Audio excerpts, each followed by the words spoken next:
Where are you guys coming from? You in Minot or in Bismarck? We're at my parents' cabin, halfway in between and on Skakawea. Oh, So that way nice. we shouldn't have to drive as far. Christine Jolene hooked us up. Well, that works pretty well. Yeah.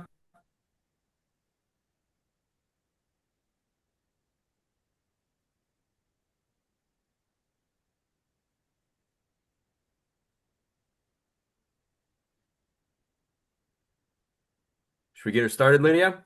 Might as well. Might as well. All right. Well, this is episode number 4 of Fuel the Fire podcast.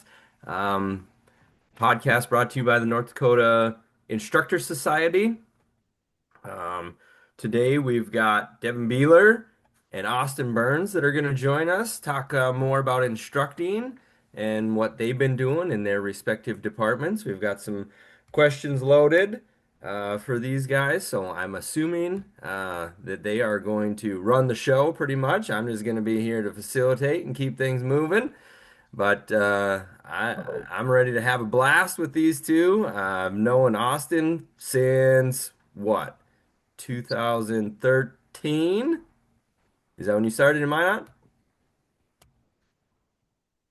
12. Yep. 12? Yep, Yep. yep. 12. And Devin, right around that same time too. So uh, glad you guys could be on.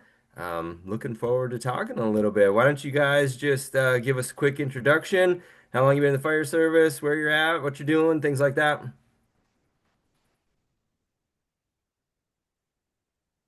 Go ahead, Chief. Well, I'm Austin Burns. I'm originally from Moorhead, Minnesota, so the east side of the state. Got into the fire service right out of high school. I tried one semester at computer science at UND, and that didn't work very good. Obviously, wasn't smart enough for that. But then went into the fire side of things at in Moorhead, the tech school, and transferred up to Duluth and started my fire journey there. That's where I met Devin. He was my roommate in Duluth, which is pretty cool. We kind of have that connection going. Ended up getting hired out in Minot in 2012, and I've been there since. Had the opportunity to work through a bunch of different ranks, and I actually got to be the training captain for the first 2 years that our training captain position was open at the Minot Fire Department, and learned a ton about training and instructing, and found a pretty deep passion for it. Started instructing with the NDFA in probably 2013 or 14. I was pretty young in my career, and just kind of kept doing that. And now I'm a battalion chief for A shift, and I run an awesome shift. Those guys are phenomenal. They do a very good job, and they make me look really good every day. So I appreciate those guys. Shout out to those guys on A shift. Devon Beehler, Mandan firefighter, second generation firefighter. I started as a junior in 2008 when I was 16. Went on to pursue my college career at Duluth with Austin. That's where we met, like you said previously. Uh, Came back, was on the part-time side. We weren't hired full-time in my area, so I got hired in Minot, where I worked briefly with Austin for about 10 months. Then I got hired back in hometown in Mandan. Uh, Became the training guy on my shift for a while, then got promoted up to captain. And now I lead our training division, which is phenomenal. Got one guy on each shift. And being a captain of B shift, shout out B shift, great crew. Couldn't ask for anybody better. Got a nice young crew. Everybody's motivated to work, buy-in. It's great. Grew up in the fire service. Like I said, my second generation. My dad's set to retire sometime next year in the spring. Got like 30, he'll be going on 34 years full time. So learned a lot there. And that's in Shout out to Mandan too? Brucey Camman. Correct. Dang, So yeah, I work that's alongside cool. my father. He's captain on C shift. So he comes in and cleans up after our fires. Yep, there you go. Oh, that's really cool. I did not know that you guys were roommates out in Duluth, so that is something that is brand new to me. Can you talk a little bit about, I guess for some younger maybe listeners that we have here, can you talk a little bit about what Duluth offered you guys and how they prepared you to become full-time? Yeah, I think so. For me coming in, I didn't have any fire experience coming into going to college, and they facilitated my needs as a young, 19-year-old kid coming in without any experience. Great training facilities, awesome instructors, and they've only gotten better. And I've seen some of the Lydia. pictures of what they're doing, and they're progressing very well. So I would like to go back. I think it'd be sweet to go back for a year, but they do a really good job of teaching new people coming in that don't have any experience to Devon coming in with a lot of experience. But yeah, great culture. They're able to cater to both sides of the spectrum. Me having been on a department previously, so having firefighter one, firefighter two, hazmat ops, having driven emergency vehicles, able to provide documentation and kind of collect on those classes. So they offer both sides of the spectrum, whether you're brand new and want to get into it, or on the other side you come in with a little bit of experience. You still end up with your 2 year degree in fire technology and administration. And like Austin said, they've progressed a long ways. They started with an original crew of some older guys, and now they got a bunch of young guys in there teaching. And like they got Conex boxes, roof props, they got a ladder truck, those types of things. So they're doing firefighter things, which is awesome to see. That is cool. I know I ran out there 2008, 2009 and got my ARF out of there. So Your I ARF, remember going out there for a whole week and doing the ARF class out there. So they didn't have much out there then. But I know it was a good class for that week that we were out there.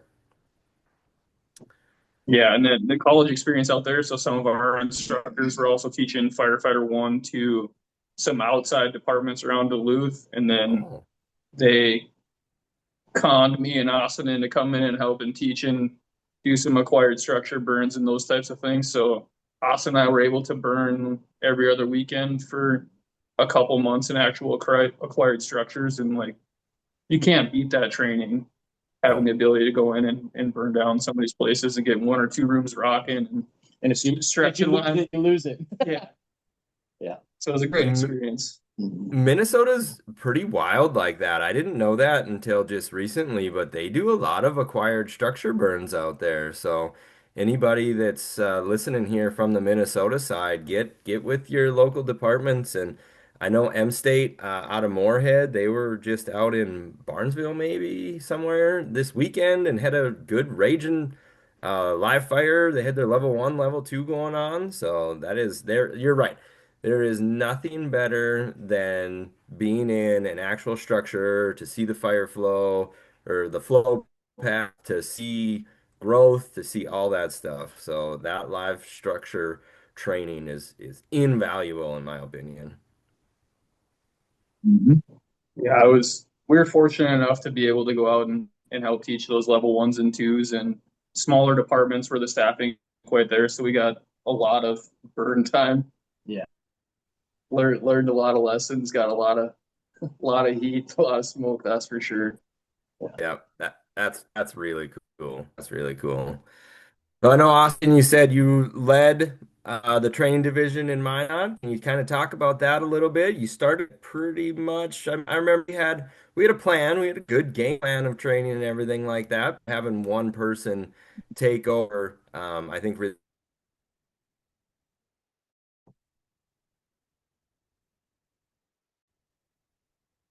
stepped that up a notch, didn't it? So it doesn't glitch. We Yep. glitched out Yep. there for a second. Yeah, you glitched out for a second. I don't know. It's probably on our end. I don't know, Yep. It but says your bandwidth is low, but let her rip. we can try to hook up to Wi-Fi if that's all. But yeah, no. So obviously, if it's glitching out on us, maybe we can just try to get on Wi-Fi here. But so our training division was led by an assistant chief, and before I got in, and I think there's a big difference between a chief officer led training division and a captain led training division. And we figured that out for the start of it because boots on the ground means a lot. And at a captain level, you got to be boots on the ground with the crews every day, doing the evolutions every day, organizing it, seeing how the crews progress through your training program you had put together.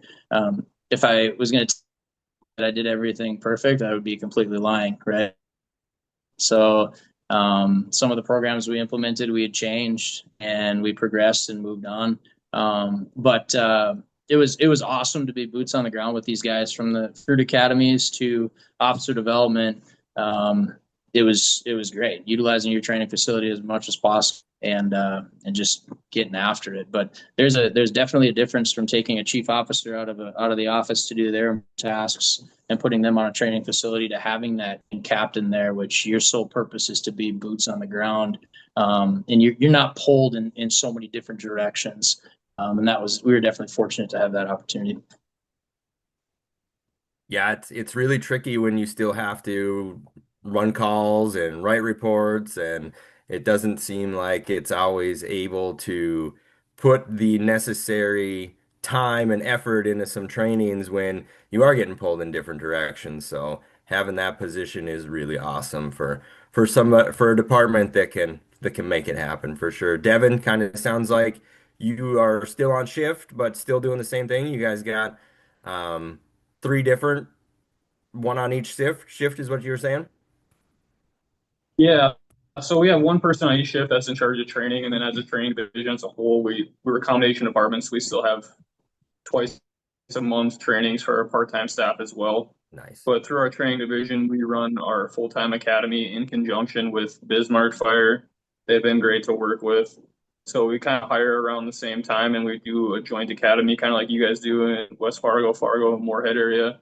So kind of works out well. Bismarck has a little bit more logistics to dedicate someone that is strictly 8 to 5 running that. And then we try and facilitate instructions when needed, when it's more hands-on days instead of just classroom. And we Yeah. can and backfill that and we take certain topics that we like to do, and then there's certain Bismarck that's their guru, their guys for this topic, and get them. So we try to get all the recruits to have, like, we're getting the best of the best from the shifts or the departments to teach those topics. Someone that's passionate about it, because let's face it, we've all had that instructor that like doesn't necessarily want to teach a certain topic. Well, then right away you're turned off to that topic as a new person, and hazmat's the go-to. Like, hey guys, we're probably never going to use this. I'm not really the guy for this, and you get bad bad taste in your mouth right away. So we have the best of both worlds to get the guys who are passionate about moving hose or forcing doors and doing those things, doing ladders. So we try to provide the best we can for those new recruits.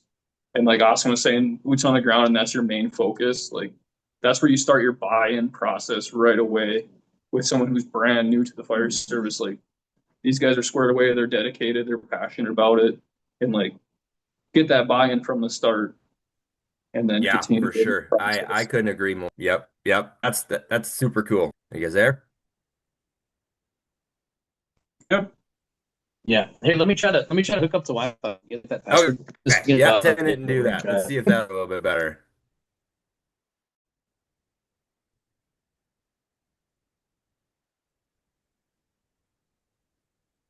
All right. How are we doing now? What does it say now, Matt? Still says the same thing. Should we power Okay. through? Yeah, I think we got Yeah. the power through. Yep. Yep. That sounds good to me.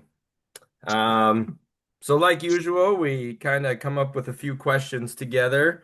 Had one in the comments too about something that we had kind of talked about already. So, something about instructing new firefighters. I think the three of us have pretty young departments together. What have you guys come up with and seen with when it comes to instructing new firefighters? First impressions right away. Basically, lay out the rules. I'm pretty laid back, but like, here's what's expected of you.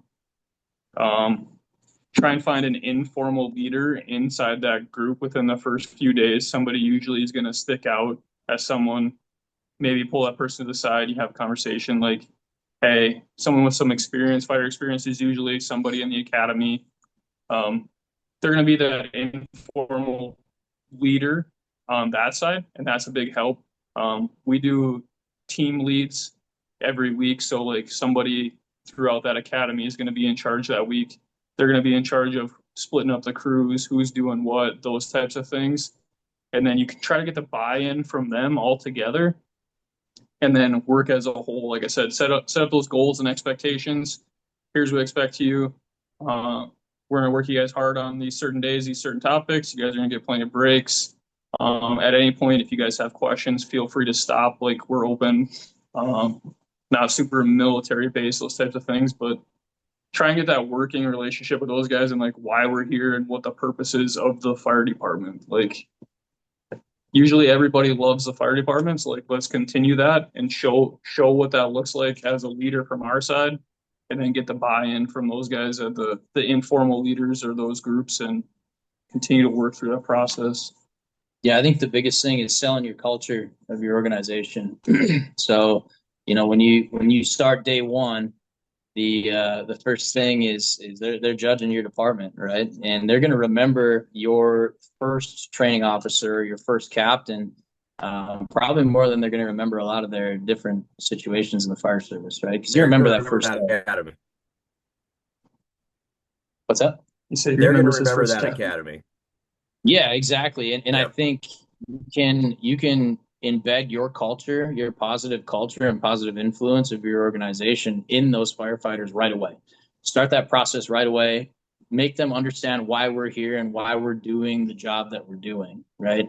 I've never really met a firefighter that's there for themselves. If I do, I don't even know if I really want to meet them, but that's kind of wild. We're here for the public. We're here to better an operation and to keep people safe. So if they understand that coming in right away and they understand your expectations, and you can kind of lay the groundwork of what you're doing and why you're doing what you're doing, and then create excitement, create a good positive morale right away, and embed in them that the only thing you can control is your work ethic and your attitude going forward.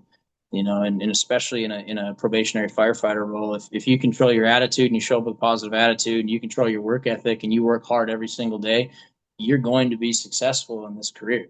And our program and our culture is going to make sure that you're successful if you do the things that we're trying to teach you. And I think that's huge day one, because it kind of gives, you get a firefighter that comes in, they're pretty nervous, especially folks that come in without any experience. They don't know what they're getting into, right? So you give them their first set of turnout gear, right? We're hiring guys that are young, right? 18, 19-year-old firefighters, and they're nervous, and they should be. And I think nervous is good, right? But you're the leader that kind of gets to stem that tide and tell them that it's going to be okay. And if they follow our program that we have established, they're going to be okay, right? And hopefully they do well and they work hard and they have a positive attitude. But our job is to make you succeed. And as a leader, I think it's good for them to hear that. So. Yeah, those are all really good points. Devon, I caught on the leader of the week. You give them a little bit of ownership, that throws a little bit back on them and makes them part of the team as well. So I think that's a great part of bringing these new guys up, is to really put them in the team right away as a leader and switching it out. There you get to see too who is the natural leaders, who are the ones that are going to take point. Because there's a lot of type A personalities and there's some that aren't, and you can work through those really easy when it comes to putting things together. You know who's going to put in extra effort, or you see who's putting in that extra effort. You see who's putting in less effort. So that all goes good when you're evaluating and trying to match shifts and things like that, where they're going to go. So that's really cool. Yeah. Yeah, Austin, you hit it it right makes on it the, nice. yeah. Makes it nice Yep. when you bring up things where like somebody has to do something that sucks. Like, hey, who's the group lead? I need two Yeah. people to do this. Are you gonna be the one that does it, or are you gonna designate somebody else? Like that's where you find out like who the guys are who like really want to be there and who want to do this stuff, and then you make it a conscious effort at the end to be like, hey, thanks to the guys for stepping up to do these things and that, and then like that's where you set the foundation for the culture. Like we don't want like if you see something dirty, you pick it up, do those types of things. That's where all those small things start. I've Right. started to see a pretty cool with just from I was a training captain in 2018 and 2019. So by this time the folks that were through my academies are now starting to promote, Yep. right? And I'm seeing that and I have pride in those individuals because I was had the opportunity to give them, you know, their footprint into the fire service, and now watching them succeed is unreal, right? Yep. That is a that feels so good as a leader to watch these folks go through our program that you spent a lot of time on and we've spent a ton of time on, succeed, and they're doing what they want to do and they're doing a great job at it. But seeing that come full circle is really cool from a leadership standpoint. It gives you and your leadership team buy-in that what you're doing is working, right? And we if we continue down this path and continue to progress, we're going to make some really good leaders. And your leadership training starts day one. You get that first pair of boots, your leadership training starts day one because there's so many informal leaders. And you guys talk about splitting leaders within academies, you know, the third day on. And it's funny when you do these. And if you've ran a bunch of different academies, which I know, Matt, you've ran a lot and Devon's ran a couple too. I ran them for 2 years, and I think I ran like 32 firefighters through academies in 2 years. We had a pretty big changeover. But anyway, you start doing little tactics and you do different training scenarios for a reason, and you watch these leaders step up, and then full circle 6 years later, they're the ones on top of your assessment center list as an Hmm. officer, and you saw that 6 years ago. And then you get them assigned to your crew, and as a battalion chief, I know what they're capable of, and you get to assign them different tasks and give them opportunities for their strengths and watch them succeed. That is full circle the best thing you could possibly see as a leader. It's like raising kids in the fire service. Yeah, You potty trained your kid, and now they're off to preschool and those types of things. Like, but those kids start becoming better than me at a lot of fireground things, and that, Yep. you know, which is good. It's like, Yep. man, you guys Yep. are And good. that's what we So want, right? We want to teach the passion to our people so they are better than us. That's what one of my goals is so they are better than me. Devin, you said it too, where you use the subject matter experts from each department that has a passion for that. There's nothing better. I feel as the training chief, I feel like I know a little about a lot. I'm not great at everything. It's impossible to be great at everything. So you got to know a little bit about a lot of things, and that helps us out and that guides us. But you find that person that loves extrication, give them the ownership. You find that person that loves flowing water and moving hose line, give it to them. Give them the recruits. They, in the long run, they get to then evaluate the recruits. They get to evaluate and sorry, I'm using recruits, but new people, new to your department, new as a volunteer, new as a full time. It all works out that you get to see what these people are made out of, no matter what department you're on. Um, and they get to see them too, where if you're just always being the one to put that training out, they may not, you may not always present it like you said, Devin. You may not always present it the best because it's not your favorite subject or you aren't that great at it. So you just kind of brush through it and you get to something you're better at, where you bring in people within your department and you let them teach these topics. That's going to give them buy-in. That's going to build more camaraderie throughout the department. It's a win-win for everybody if you're running it that way. yeah, exactly. I use that tactic for basically development for our senior folks. And I actually ran instructor academies during our recruit academies. So they could get their instructor certification, their team get buy-in, teaching, and doing whatever they need to do to better themselves. But it also creates that in between, you know, basically development portion that it's tough to hit some of our senior folks in a training setting. And the best way to learn is by instructing. So now they get to come in, they get to Yep. study that subject, and teach the new recruit class. And if you have a new recruit class coming in and your whole department's excited about it, that's a good time. That is a good time in the fire service because that shows that you have buy-in. When you have people knocking on your door to come teach topics at your academy, you're doing the right thing. right? If Yep. you're scrounging trying to find instructors and making 10 phone calls to have somebody come teach and assist, teach, search, and rescue, that's an issue, right? And so that's a good culture that hopefully we have. And as you bring in new instructors and continue to develop those guys, they're going to have the passion more also because they want to learn and they want to do the stuff, but they also want to look good on their end. So that makes them understand the topics more.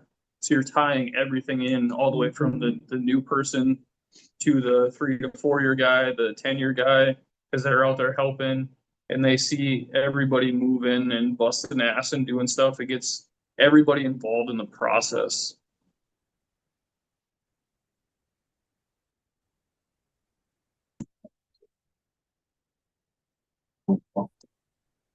Yeah. Is it me, Lydia, or is it It's you, Matt. I don't know what's up with your internet. mine? Yeah, I think it's you, not them. Dang. That's a first. Yeah. And going back just to we talk about bringing on onboarding firefighters and the excitement. I was able to utilize onboarding a good amount of firefighters in 2 years to actually change our culture as a fire department and work through a training program and get people to buy into the training program with new firefighters.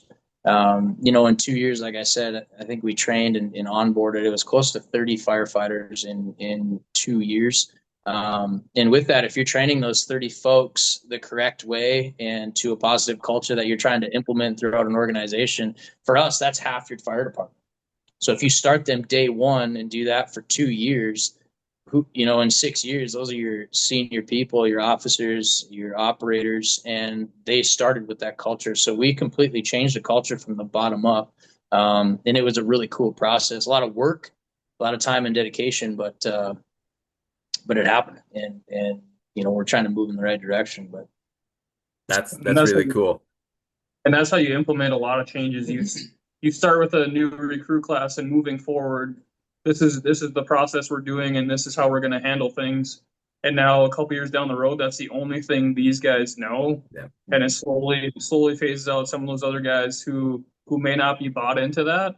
But all of a sudden now you end up on a crew where you're the old guy and there's 3 or 4 younger guys. That's all they know. So now it becomes a process and they kind of absorb in, and for lack of a better term, it's either like come along or go along. Like this is where we're going, this is where we're headed as a whole, and here's the rest of the guys on the crew. So you kind of have to learn to accept the process of that's where we're headed and that's what the change is. I mean, it's classic fire service. We hate two things: the way things are and change. So Yep. you have to start somewhere, and those recruit classes are great for that. It's like, okay, if we're going to do it, let's get this process started before we hire this next round of people. So that way, when they come on, this is the only thing they're going to know, and let's continue to move that and progress it through the training division to the rest of the shifts to get everybody on the same page. And then when you go talk to those other captains on the other shifts, like, hey, just so you know, this is where we're at with the academy. Here's where these guys are. Don't know who's going to what shift yet, but like this is where these guys are at in the process, and these are the things they're learning and doing. We need to hit this on the training division side and get the rest of the guys up to the same process, and that Yeah. way we're operating as a unit as a whole under the same process. Yeah, for sure. I know we mentioned the senior firefighter a couple times in here, and that was one of our questions is that how hard is it to bring some of these new things that you're teaching your new people and these younger people into your senior firefighters? Have you ran into any troubles with those senior firefighters? If you did, how'd you manage any of those? That was a question from Eric. yeah, so as a battalion chief, I get to see obviously from an outside in on our operations. And when you go out to the training facility, that's when you see how your operations and your progressions work. Okay, so if you have senior firefighters that aren't bought into what you're doing, maybe they're not paying attention. Okay, Mm, because some of this stuff works, and when you operate on the training facility and it's working, it's efficient and you're not bought into it, maybe you're not involved in it, right? Those senior firefighters, that's kind of a tough class because those are the people that have the experience and you need to utilize them. And I think senior firefighters in the fire service run our operations. And I say that confidently because our officers get pulled in a bunch of different directions. And we have a lot of tasks that we have to complete. And who does that firefighter look up to? They look up to that senior people. So your culture is withheld with your seniority, right? With your senior folks that are operating the trucks, that are training your firefighters when your officer might be in the office doing something that he has to do or she has to do. And then on the training side of things, a lot of times when we do development side, we act up and we step up into different positions, and those senior folks are acting as an officer on the training side of things. And that's how we're creating buy-in is, hey, now this is your operation. You're going to be the officer. So as the captain shows you how to do it on the training side, the next evolution, that senior now steps up into that role. And you have to do it because if you don't, you're going to get exploited pretty quick that you don't know what you're doing. Right. And a little competition in the fire service isn't bad. I don't think that's bad at all.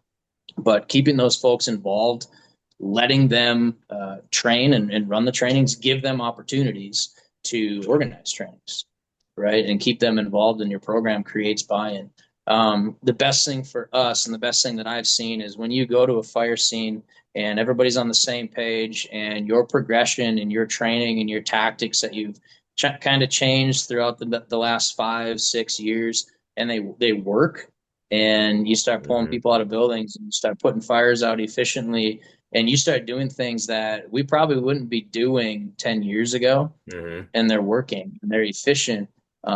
Those folks that are very smart individuals are going, okay, I'm in. And it has them on. Right. So, yeah, I mean, the best thing is on the fire ground, but on the training ground, that's when it starts. And you got to keep them involved. You have to challenge them. If they're not challenged, they're going to get bored. But challenge them on the training facility and watch them succeed because they will succeed. Yeah, Austin's 100% right. Anytime you have one of those older guys, we'd like try and back things with the science and proven technique and show what it looks like. So before we roll out anything, any new stuff like that, the firefighters like to talk about changes. We try to perfect it in the training division before we make any changes. Come out here, show what it looks like, and show that process of like, here's why we do it. This is why it makes sense. Let's get some sets and reps in.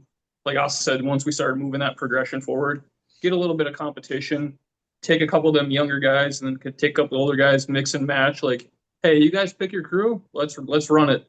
Loser has to do push-ups or whatever, and get that buy-in in the process, and make that healthy competition there between the older guys, the younger guys, mix up that rotation. And now they're like, all right, let's go. Like that old guy's gonna look at the young guy and be like, bro, you better have your stuff figured out. I'm not losing. We're not doing this. Like, let's go. And you get that motivation and try and get that buy-in from the whole crew. And like Austin said, captains are constantly getting pulled into meetings, battalion chiefs pulled into meetings. Who's your senior guys? Who has the most vacation? Usually your leaders. So there's somebody always riding the seat or acting in that position that is making those decisions. That's an informal leader. And you have to do something to help get those people to that step where you're sitting in the seat where it's not just, hey, I get to do this. It's, hey, you're in this spot for a reason. Yeah. Based off of training, past experience. Come a long ways. Yeah, and I think understanding your people from day one is a huge benefit to any department. Understanding what makes these firefighters tick, what motivates them, right? Our lifestyle now progresses pretty fast. So it used to be the 7-year lull where you'd get bored of something. That's probably shrunk down to about 4 years now, just because our lifestyle is changing and every resource we have is at our fingertips. So you hit that 4 to 7 year stretch. That's your motivating time. That's when we have to start motivating our people, giving them tasks. If they have a passion for something, give it to them. Let them go. Yeah. Right. And that's I've seen that in our organization. I've heard it in a bunch of different organizations. But if you have somebody that's passionate about something and they want to go out and train and they want to go elsewhere and train and network with other departments and other people, let them go. Because if you don't utilize that resource internally, you're not doing your job as a leadership team, right? These folks that are excited about this job, keep them here because they'll find somewhere else to be excited. 100% they will. And this job is very competitive. And if you're not giving them the motivation, somebody else will, because somebody else will pick up on that. And as a leadership team, we need to embrace that and we need to put them to work. Man, you couldn't have said it better. How many leadership articles are saying the same thing? We're finding it here, and it's just so important to get those informal leaders, those senior firefighters. I think giving them the data too, Devon, when it comes to changing some things, I think we got to give them the data. We got to show them some things as well. But like you said, Austin, keeping them as informal leaders, giving them buy-in because they got to get buy-in from the upper leadership. They're taking buy-in from the firefighters below them. Oh, I agree that those senior firefighters, whether you're in a full-time, a combination, or a volunteer department, they're the ones that keep things moving. They're the ones that can press things forward. They can also slow some things down.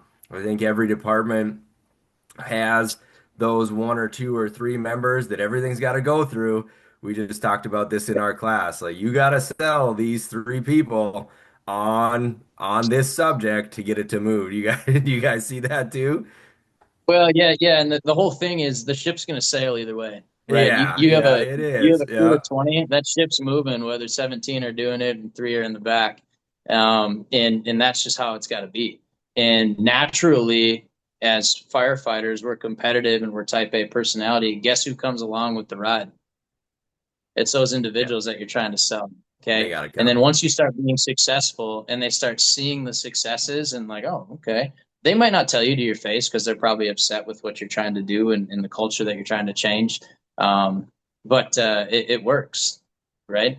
And if it's an officer, we might have some officer development things that we can do, but Yeah. our senior folks can carry that momentum and that attitude with them, and it affects the crew. We've all seen one person on a crew or an officer with a bad attitude or somebody that comes in and they're mad every day, that wears on a crew. And I've seen it wear on multiple crews and multiple shifts, multiple changeovers. And it's a drop of oil in a bucket of water and it spreads rapidly, right? So Hmm. getting a hold of those folks right away is key and motivating them. A lot of times because they're bored, right? If you have enough time to complain about everything about this profession, about this job, you're probably bored. So let's get you a job and let's figure out what we're going to do, right?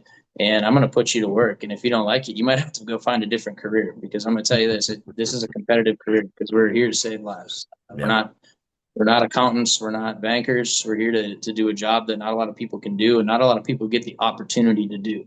Yep. And, we have a list of 32 people that want to do your job. So you can either step up or we'll find somebody to do it for you. Yep. We're here for them, right? That's what we're Right. here for. We're here for our city. Um, Yep. this just And popped we into hope my it head. never Like, gets to that point. go ahead. I said we hope it never gets to that point. But like obviously this job isn't for everybody. No. So I mean you try to do those things like Austin said, set up those things, set up those standards, try to find something to get them motivated to be there, or find them a task. Hey, you're in charge of this or that. But I mean, when it comes down to it, like I said, not everybody can do this job or wants to be here, whatever. Yeah. Then it's time to do what you need to do. But communicate with them, find what motivates them, Yeah, figure fine. out what we can do to make sure that they're fitting in with our crews, hear them out, right? Listen and put them to work. And they're probably bored. So give them something to do and utilize their talents. All these guys are talented. I mean, every Yeah. firefighter is talented. So find it. I think as the training officer, as that instructor in your department, I think you're the one that has the pulse on, you have your finger on the pulse of the department and you can really guide those things too. You guys have agree, disagree with stuff like that. I think the sweet spot is that training officer whether again we're full-time volunteer, part-time, whatever it is, you get to really know the ins and outs of everybody. You see the strengths, you see the weaknesses, you see where they want to go, where they need to go. You see all that as that instructor, I think, in that department. Mhm. And that's where you develop your policies and procedures too, is as things are every day changing, you can meet with admin and say, like, hey, here's where we like to go. And like I said, have proof of the science and like here's why we do what we do. It's not just us here, it's from around the US, firefighter rescue survey, those types of things. Yeah. Like here's why we need to do what we need to do. And you have those conversations with admin is like, here's where we'd like to go, here's what we've seen, here's the science behind it, and then you get the green light from admin. So you're working at the top, and then you disperse it down to the bottom. So you're navigating both avenues and making that connection between your admin and your recruits or your guys on shift, those types of thing. And anytime there's something new, like, hey, chief, you want to swing out here and come check us out if you got Yeah, come time? check it out. Oh, I got a Yeah. meeting here, a meeting there. You make it work, and it's like, hey, let them come out and see the things you're doing from the training division. And it's like, okay, these are the things we talked about. Here's what it looks like. Then you have that buy-in from the top, and then your new guys or even your seasoned guys see that admin is there checking out the things that we're doing. That gives them that safety factor of like, hey, these guys have my back. You have that buy-in from the top, also not just from the training division. So it's a good link from your admin to your frontline staff. You're the middle person when you're that instructor, when you're that training officer, for sure. You can guide policy, you can guide which way the department goes, you can guide people to outside trainings, you guide into bringing in your own trainings. Like it is such an amazing spot to make your department grow for sure. Yeah, I'll be personally the training division made me a better battalion chief because I understand people. I understand the reps, the sets. I understand how much time it takes at the training facility. But then I also understand how important it is for myself to be at the training, Yeah. right? And run the training and be have buy-in to what my crew is doing, but also lead, right? You have to be a leader on the training grounds. And sometimes that's hard in a shift officer or battalion chief position because we're getting pulled in so many directions. But I Yeah. think ultimately we have to remember what our priority is. And it's the 5 stations or whatever stations or whatever people you're overseeing or leading, I like to say, and then what operations you're leading. Because when stuff goes bad, guess who they're looking at? Yeah. They're looking at your leader. Okay, and you can clean that up on the training facility. Don't brush the dust off your turnout gear as a battalion chief. Get out there, put it on. Take your brand new recruits into a live fire because that's buy-in from top down, right? Those new recruits look at you, and if they want to be like you, you're doing your job as a leader, and do that. And it takes maybe getting out of your comfort zone as a chief officer, but don't forget where you came from and let firefighters be firefighters, but be a part of that group, right? And that helped me out a lot coming from the training division to the chief officer spot. And like those specialized things, as a leader or training person, you don't need to have all the answers to all the problems, but you need to know the person who does Yeah. have those answers to send that person to. So that's in any leadership. It not everything has to run through me. If you have a question, I'm going to reach out to the resources that I need to figure out that answer for you. So like I can have other resources out there that aren't just me as a leader. So being that leader, being able to reach to your 4 year guy who's good at X or Y or whatever, you're like, hey, what do you think we need to do here? But you still need to be tied into the process through that training to know what that process looks like. Hey, elevators, this is your jam here. Like you run it, but I need to know what that process looks like as a leader so I Yeah. can know what to do for you to help back that situation. Yeah, yeah, for sure. Again, we're putting it back on them. That's what we've talked about a lot is using your people. How awesome it is because they're the ones that have the passion for these things. So falling back onto those guys is gonna make your department better throughout everywhere. So I think we've said that. I think I've said that twice now. Okay. Should we Mitch move Murphy on? just Mitch Murphy just popped up in the chat. Yeah, Shout out Colorado. yeah, Hey, I saw that. there. Remember when we did the stair climb together? Yeah, used to be in Minot. That's the connection between the four of us there. You know, Yeah, that's wild. Sure two do. Sure same do. box set. There he is. Uh, All right. So back down to Austin, you're gonna have to relive some of your training officer days. What are some of the must-haves within your training? Give us some tidbits for some of the instructors of the smaller departments that are listening in today. yeah. Oh, sorry, you can rock.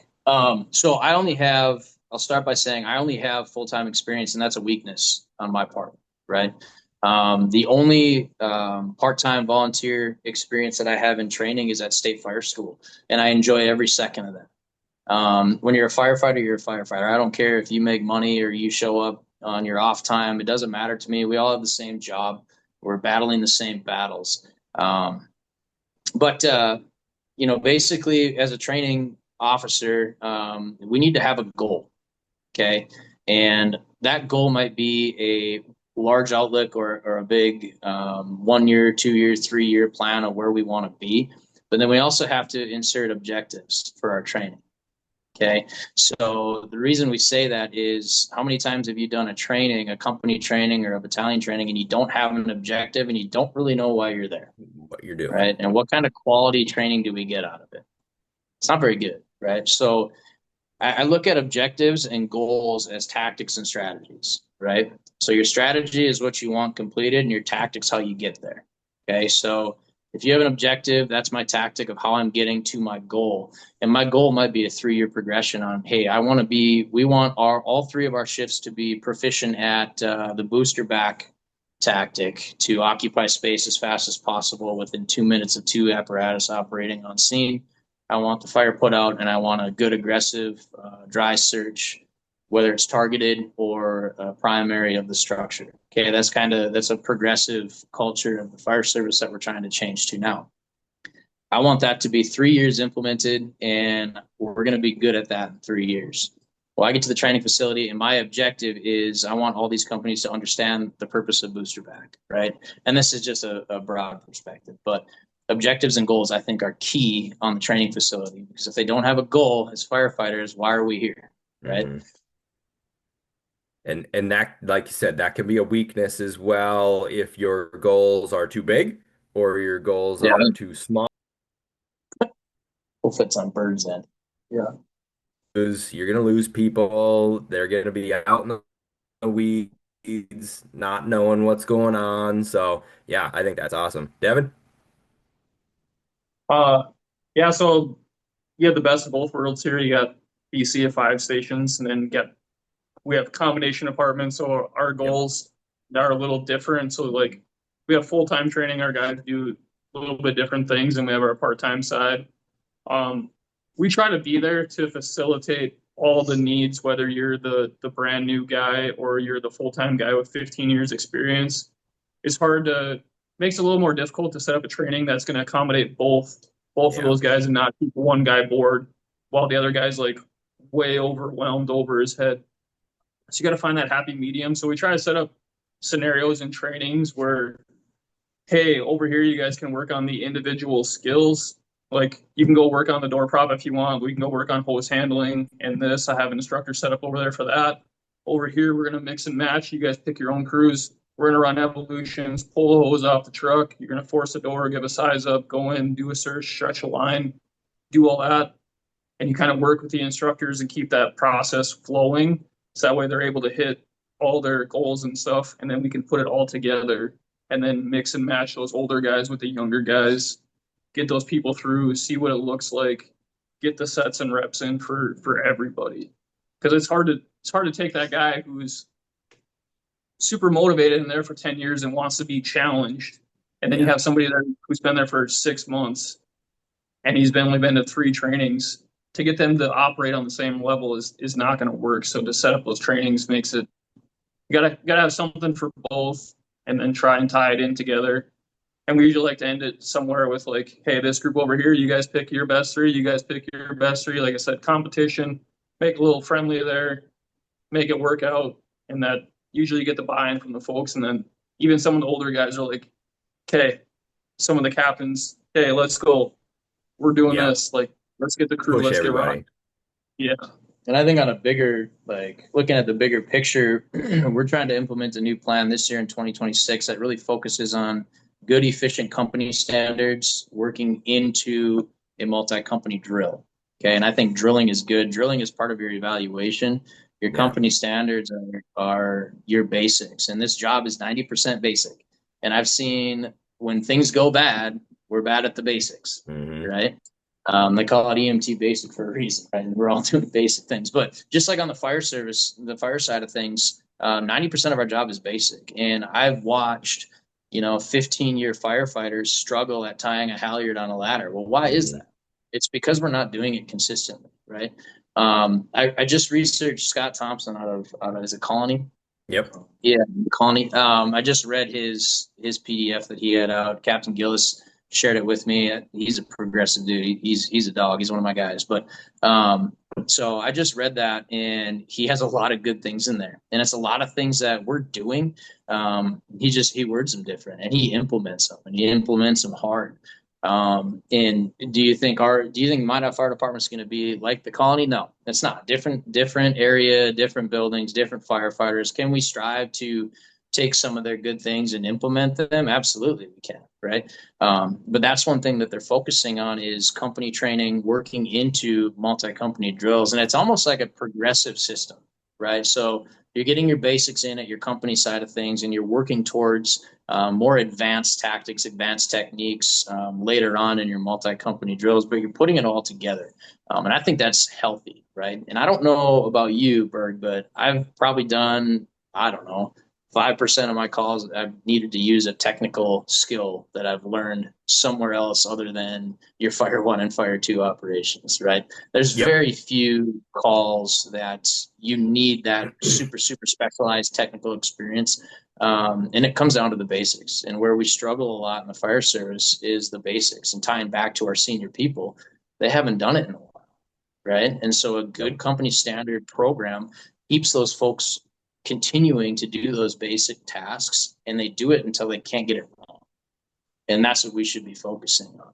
So, We implemented a couple years ago a task book, just the firefighter task book, and it's almost getting to be 15, 20 different tasks. It's forcing a door on an air pack. It's throwing a ladder with an air pack on. It's all that simple stuff, but it's timed, and it's pretty amazing. Instructors out there listening, what a stopwatch does to people.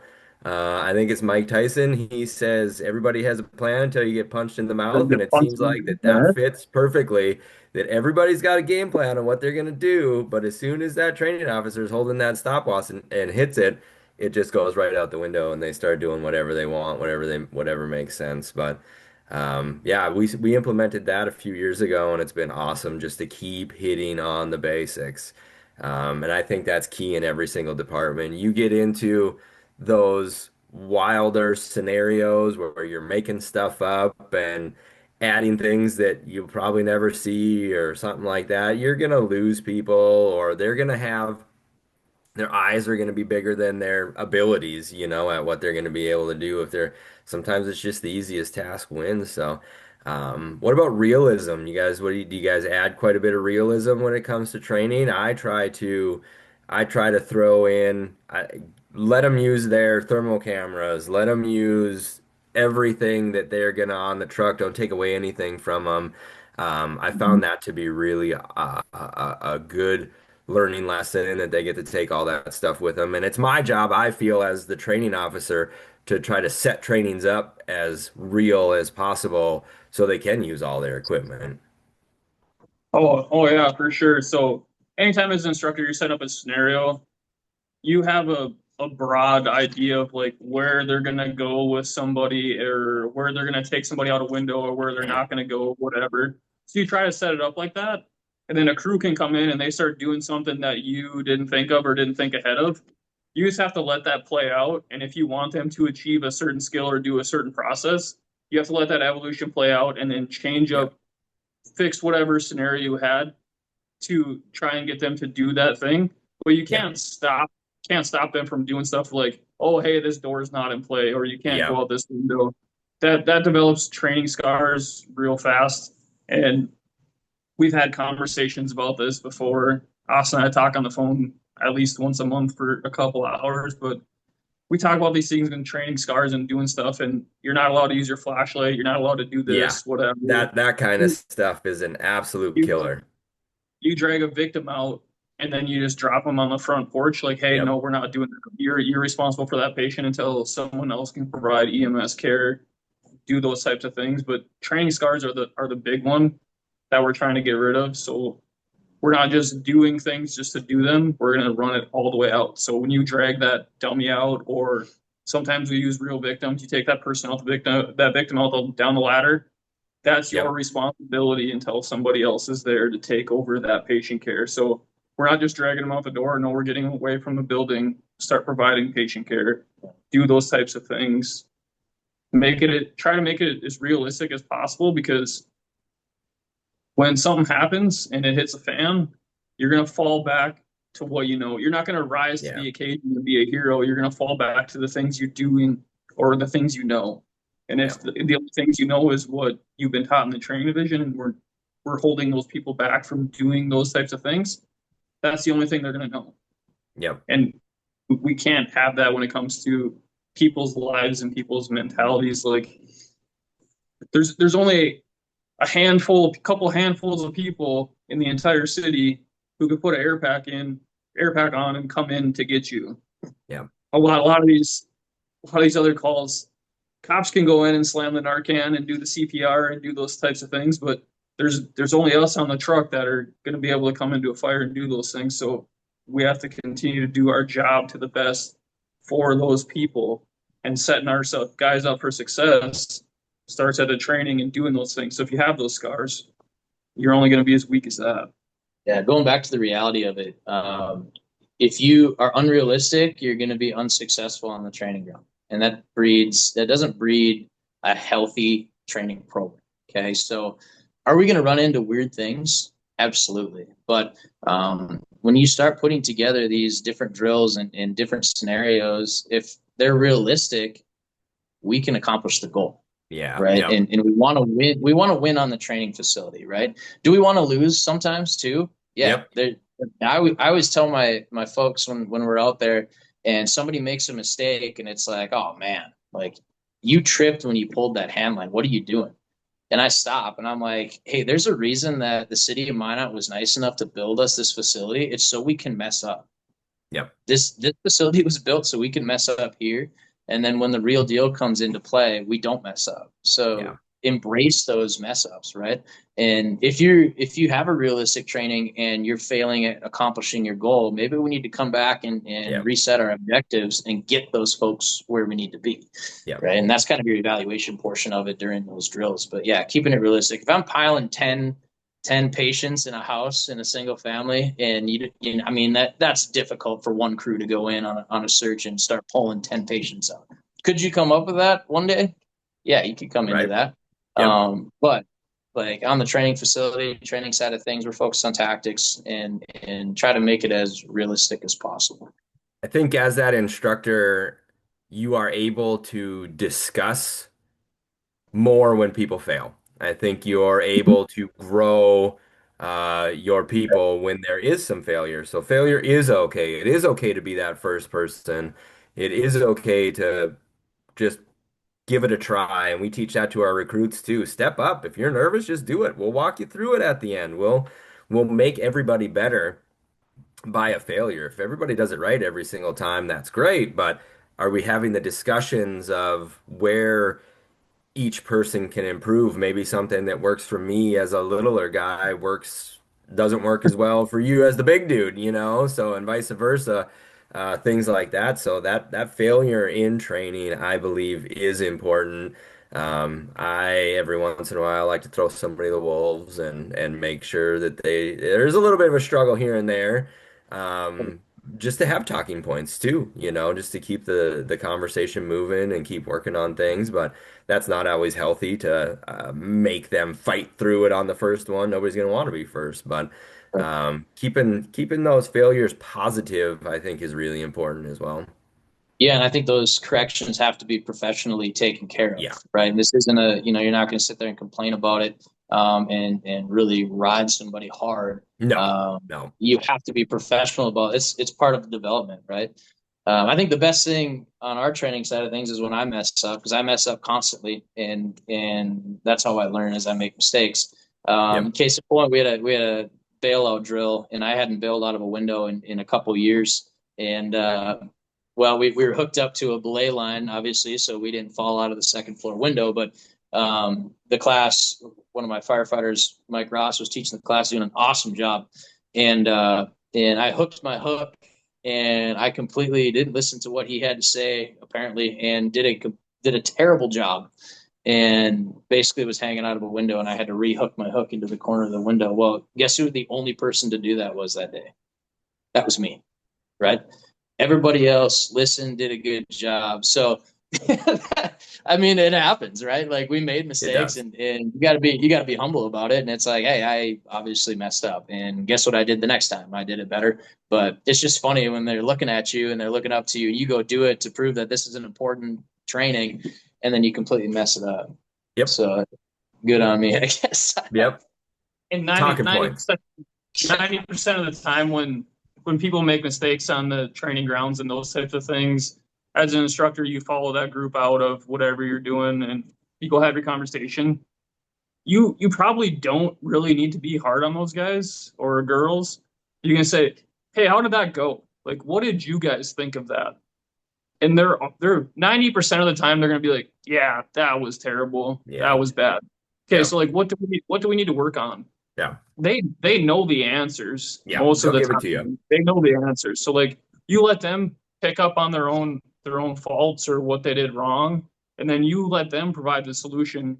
And then unless they're headed in the wrong direction, then you navigate them like, yeah, okay, so here's what we did wrong. You guys nailed it. Okay, let's go do it again. Let's get back on the horse and go up here and do this and see why we failed that you guys pointed out your own things. Okay, so what can we do to work on those?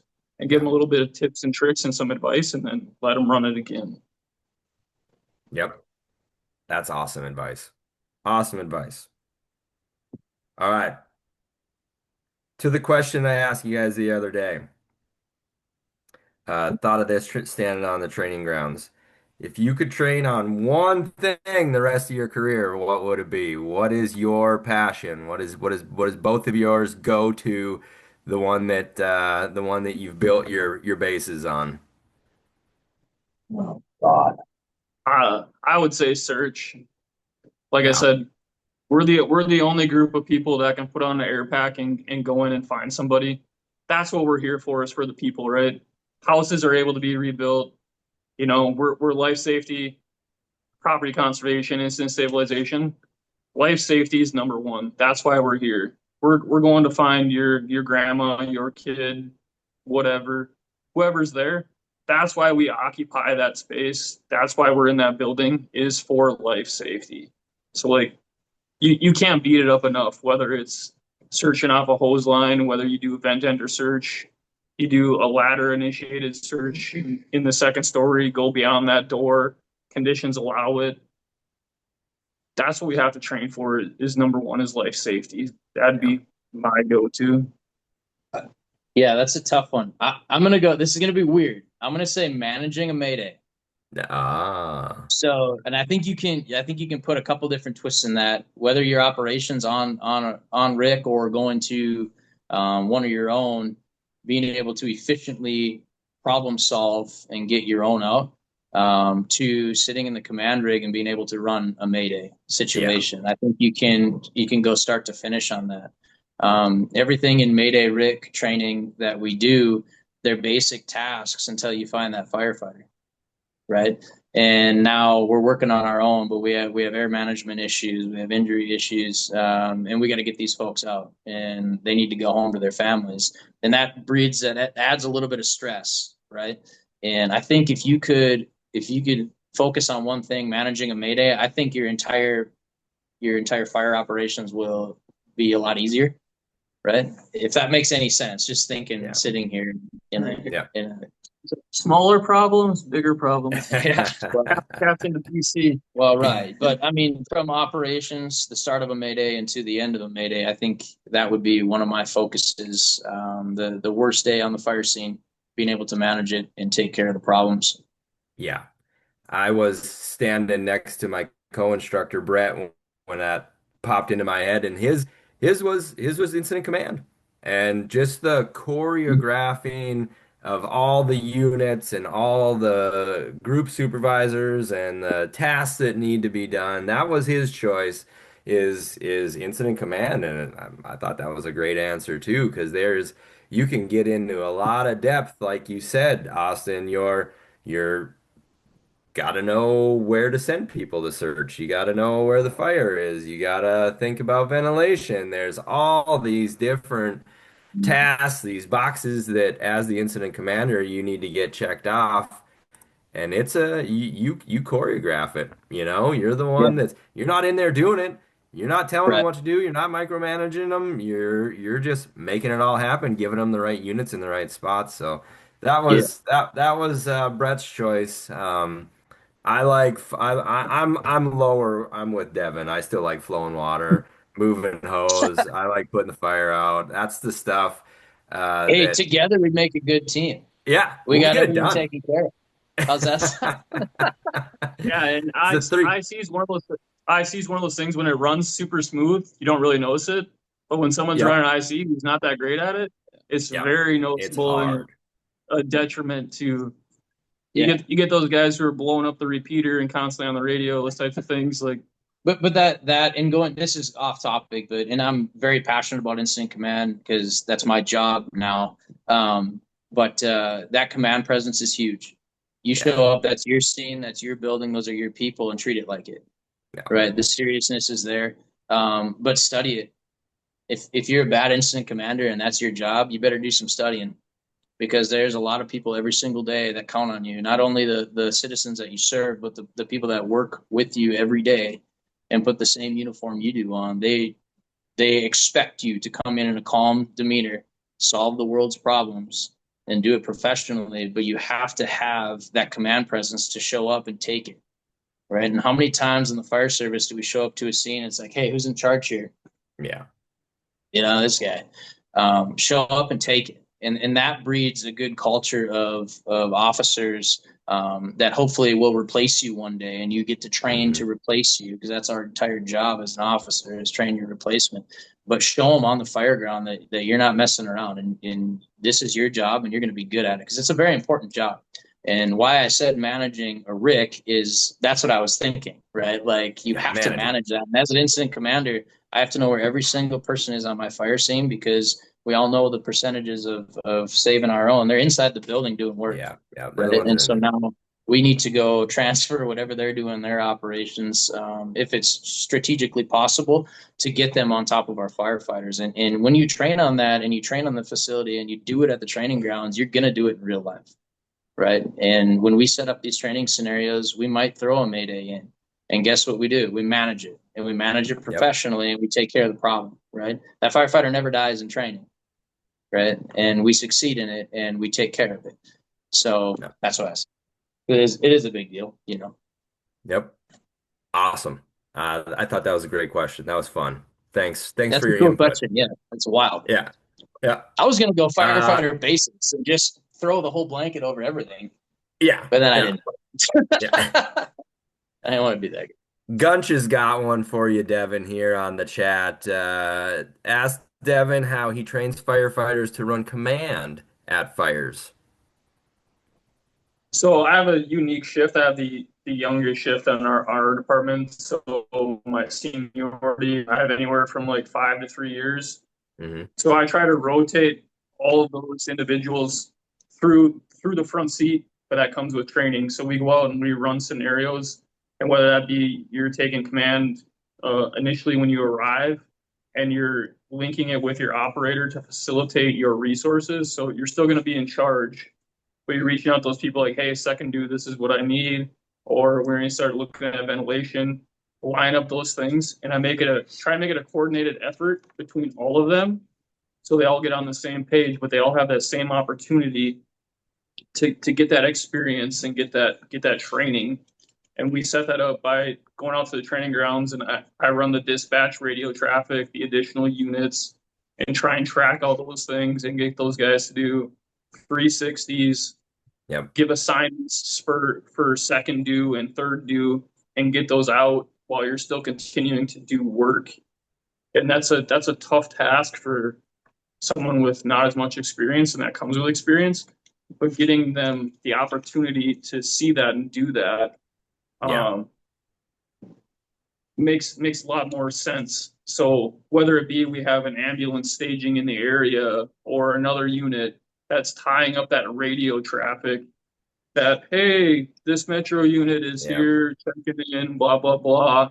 And you can see the frustration on the younger people's face when you go to click that radio and it goes bonk, Yeah. bonk, and you're trying to get that immediate traffic out on the airwaves so you can continue to still do the work you need to do with your crew, but also maintain the focus of who's coming to help and what other tasks need to be accomplished at the same time. And when you go out and you start out small and PD on scene is stating this or that, all that additional radio traffic. And I do it anytime I get a new person on my shift. Hey, we're going to go out to the training grounds, and our new guy's going to have his mask on, and he's going to talk on the radio so you guys understand what he sounds like.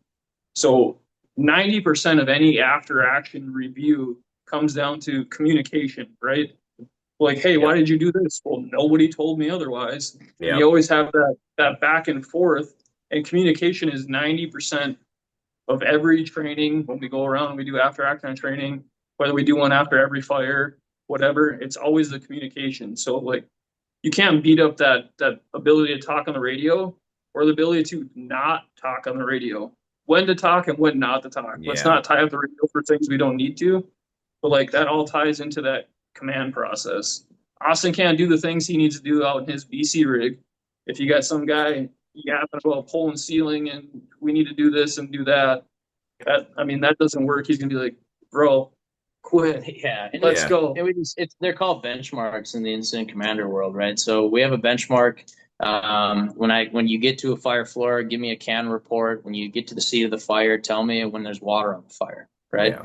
Those are some big things. Just as an example, a benchmark as an incident commander, when I know that, and I can watch the line chatter on the ground all day, but when I know that they're on the seat of the fire and there's water on the fire, that's a huge benchmark for us. Okay. Yeah. Because if they think there's water on the fire and my conditions aren't changing, guess what? They're not on it, right? And they can't find it, but they can't see that from inside. So those benchmarks need to be processed. On the search side of things, victim, victim, victim, that's a huge benchmark because our whole world just changed for the next 45 seconds as to what we need as far as resources. So those benchmarks need to be relayed. I don't really care what the color of the dog is in the front yard. And hopefully the dog's okay. But I'm just saying that that's information that I don't need to hear. And my crew is very good at it. They're very good at relaying important information, but it comes down to your span of control. And when I show up and 5 officers are responding with me, those 5 officers are communicating unless something's wrong. If I hear a senior or a firefighter on the radio, we got problems because we're trying to maintain crew integrity at all times. If I hear a firefighter on the radio, we probably have a problem. Okay. And my span of control is 5, and it might increase if we split a couple crews, but that's a huge deal. So the communication is good, but that starts on the training grounds again. It starts on the training facility all day. If you have 3 companies, and we try to focus on our big 3, and focus on the first 3 units and managing them, because we can kind of incorporate our training for multi-company drills. But a lot of times the first 3 units are going to take care of your problem, right? And if they don't, we have other problems. But the communication needs to be clear and concise, and those benchmarks need to be made, and those benchmarks need to be communicated. It's also the non-verbal communication too. Like, as you train together as a unit, as a shift, you have that non-verbal communication too. Like, hey, we show up, we're second due. Like, these are what we need to do, or if these guys are doing this, we know we need to do this. So even those nonverbal things, but you don't have that figured out until you're squared away at the training grounds and you get those sets and reps and do Yeah. those things. When Austin's doing A, I need to be doing B. Okay, we don't need to tie up radio traffic for that because I already know he's doing that or should be doing that. You follow up as an incident commander to make sure that those things are getting done. But it's that nonverbal communication that you have figured out between your crew, between your shift, between your department on those standards of where we need to be, and that's all set by doing sets and reps and training. Yeah. It's all at the training grounds. It boils back, and that you bring in those new guys and making those 2, 3 year guys doing that. They're going to be in the seat pretty soon. There's going to be somebody's gone at training, somebody's on sick leave, somebody's doing something, and it's call the righty in, and they're coming up. So it's good to not throw them to the wolves. It's good to have them know that they may be next and may be ready to go. So that's a really good tactic, and it's awesome that you're doing that, Devin. I think that's really cool. Keeping on some incident command here, Mitch, have you guys looked at Anthony Castro's book that he brought out through fire engineering and Brian Brush? He talks about breaking into groups and divisions as early as possible and make span of control easier. He talks a lot about decentralized command, where he is just uh, kind of the running the show, but he's putting his other people in command too. I like that. I think that along with it's kind of similar to what Devin was just talking about. I think giving your guys and your gals the ability to run that show is really important for when bigger things do happen. You give them that capability in the smaller incidents, and the bigger incidents, they're going to handle it just as easy Yeah, for sure. And I use groups and divisions on every scene, all the right? time. Yeah. And yes, because as an incident commander, you have to prepare for that scene to expand very quickly. Do Okay. you hold on one sec? Do And you use group supervisors too? Is your captain a absolutely. supervisor? Yeah. Okay. Yep. Yep. Yep. Yep. And it doesn't like if you're even an acting officer and you're coming in at the right time, you might be a group supervisor and there might be a captain working underneath you, right? Yep. Is that okay? Absolutely it is. Yep. You came in at a different time. I already have a captain engaged, and you're coming in third, fourth due, and I might make you a group supervisor to help them out. Okay. The good thing with our department is that works because Yep. that's how we train, Yep. right? You're able to do it. Can that group supervisor transfer? Yeah, they can. That's a face-to-face conversation where it's like, hey, Captain Gillis is now going to take ventilation group. Okay, sounds good. I just need to know who I'm communicating with and who's working under you. But Yeah. splitting groups and divisions are awesome. Now, it depends on your structure. It depends on or what type of structure you're using, the size of your structure. But if you understand the ICS system, which we all kind of should, unless you're running, I mean, blue card or whatever. I don't know blue card. I'll be honest with you. Haven't studied that, but our ICS system, we are groups and divisions heavy, and it's because if they need more resources, I can send them up, and my span of control does not increase, Yeah. right? And it makes it a lot easier, and I love it. And the best thing to do that I've learned as an instant commander is your smells and bells calls on these big structures. Utilize ICS, Use utilize it. your communication. That is a perfect training opportunity for you to bring your crews in and run a high rise on a smells and bells call on the ninth floor, right? They're coming anyway. Why not utilize that opportunity to set up a Division 9 and get your lobby control set up and get a vent group set up and station it like that's perfect. Get your RIT group on the seventh floor, right? Stage your ambulance crew on the seventh, right? And you go and do that, and people look at you like you're crazy. Yeah. But if I have a fire on that ninth floor 2 weeks from that time, we're trained for it. We're ready, right? It's just gonna work. And yeah, and it's kind of funny because people are like, "Oh Jesus, what are we doing here? We just have Yeah. light smoke on the ninth. We haven't found the source yet." Well, hey, we're gonna set it up because it is. I mean, the people are there anyway. Put them in position to succeed, but you also have to, as an instant commander, look at your building and look at your situation, and if it does expand, your people and your resources have to be ready. So if I have 4 crews on ground level of a high rise and we have an issue, and I have 1 crew up on the fire floor, that's a problem, Yeah. right? That's an issue. We'll stand by and wait. Well, you could put them into play, engage them, set up your ICS. Because if something happens or we find a victim, which has happened on burnt food call, we find somebody, right? Okay, now we got to pull them out. Now we have a separate issue. Well, if I stage Rick on the 7th and I don't have a firefighter survival issue, can I pull Rick to a med group and start working that patient? Absolutely, right? I Yeah. put those positions in play so when that call expands, I'm ready for it. And like I said, those smells and bells calls, that's a perfect opportunity for, even if I'm with a firefighter or I'm second due, let them run IC until something Yep. happens or you see someone needs to change. Let them do it. This is the perfect time. Hey, you coordinate your stuff.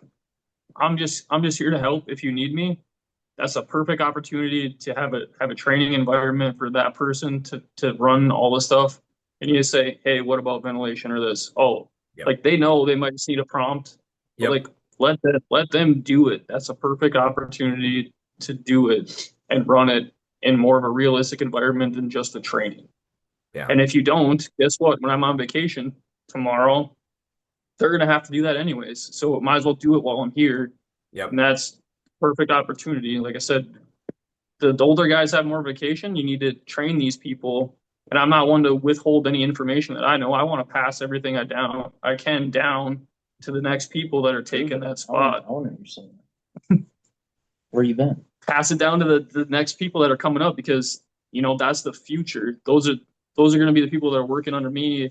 If I continue to promote and they promote, they're still going to be my people. So like I want them trained to the best of my ability, so I have to do the least amount of work. Like let them do the stuff. Yep. Let them Yep. They're grow. gonna take the reins. I know I've used shadowing opportunities as much as possible when staffing allows, bringing a captain that's hopefully going to be stepping into your position when you're gone eventually and putting them with you. Let them drive the Yep. command rig and I sit with them. And if you get something, we're going to work through it together, but get that comfort level into it. You're never going to be comfortable sitting in that hot seat, right? You're never that comfortable that you're sitting there not sweating or not doing anything, right? But use a shadowing program to assist those folks and answer the questions that need to be answered. You You're nice enough to let them drive, huh? Get that Snapchat Yeah. from Burns. Going to smoke showing with the acting BC. Let's go. Yeah. But yeah, but I mean, why not? Because when you're making decisions and you're alone, you're driving the rig, you're looking at CAD, you're looking at GPS, you're talking on the Yep. radio, you're answering phone calls because everybody calls you. And you're doing that number and you're taking care of a bunch of different problems. And why not put them in that situation? And make sure they can handle it, right? I know every officer that I have on my battalion, I would leave my battalion with them, and because they're awesome and they do a good job. But it's my job to give them those opportunities to succeed. Yep. That's awesome. Awesome advice, guys. This has been an awesome podcast. I think we could talk all night, honestly. I think we could keep going. I think we could talk all night. So, anybody that's listening on here, if you want to talk to all three of us or want to talk to these two guys about more, we'll be at fire school. That'll probably be your next Yeah. best opportunity. Yep. Or just shoot me a Oh, call. yeah, yeah, call ya. You can call. I got a Ken's cell phone. Can says part two someday. We'll have to probably do this again. Maybe we'll dabble more Heck yeah. into the incident command, but I really wanted to focus on instructor side. Obviously, with the instructor society, that's what we really want to focus on. So I really appreciate you guys giving your advice to our listeners who are hopefully the training officers in their department or aspiring training officers. That's who we're gearing this towards. So hopefully we offered some advice for them. Again, I don't know if I was cutting out when we were looking at Wi-Fi stuff. It might have been my Wi-Fi.